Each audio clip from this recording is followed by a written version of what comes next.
How's it going, everybody? All right, so I wanted to share some things with you guys. So this is a bow I've had for since COVID, so about 3 years. This has always been strung up, whether it's been used or not. This one's a fiberglass bow, not a wood bow. Supposedly you can keep them strung and not have any issues down the line. Now, when you go to shoot this bow or any bow that has been strung up for a long time, what you want to check is a few things before you shoot it, just to make sure that you are safe, okay? Because if the bow does have any cracks, anything like that, it might snap on you. You're not gonna have a fun time, okay? So the first thing you gotta check is one, the string. You gotta go through the string and make sure that the string looks good, the ends look good, and go all the way down, check it all out.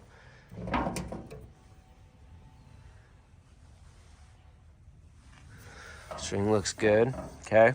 Next thing you gotta check if it's a takedown bow is definitely tighten those two screws. Make sure they're tight, okay? Because over time they could have backed out. So make sure those are tight before you shoot it.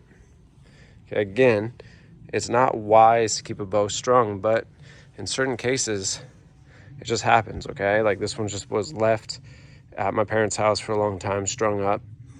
But because it's fiberglass, I feel pretty comfortable shooting it. But I am still checking it to make sure, okay? So what you also want to do is give those limbs a couple taps.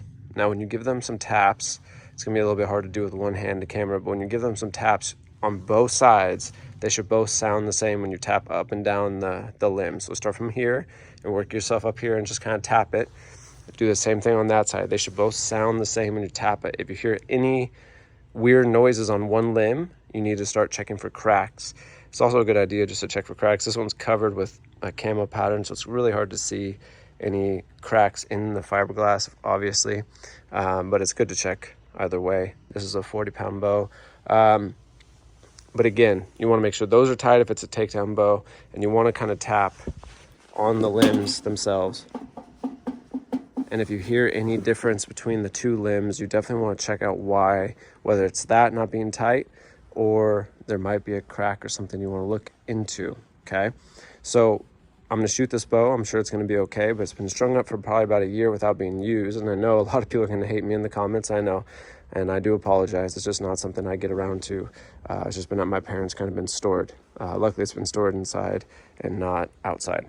So now if it's stored outside, the string probably would have been shot by now. Not physically shot, but like done. It would have been, you probably would have had to replace the string if it was stored outside. But if it's stored in an indoor environment, that's just some fuzz. If it's stored in an indoor environment, you're probably okay with a fiberglass bow. Now, a wood bow is a completely different story.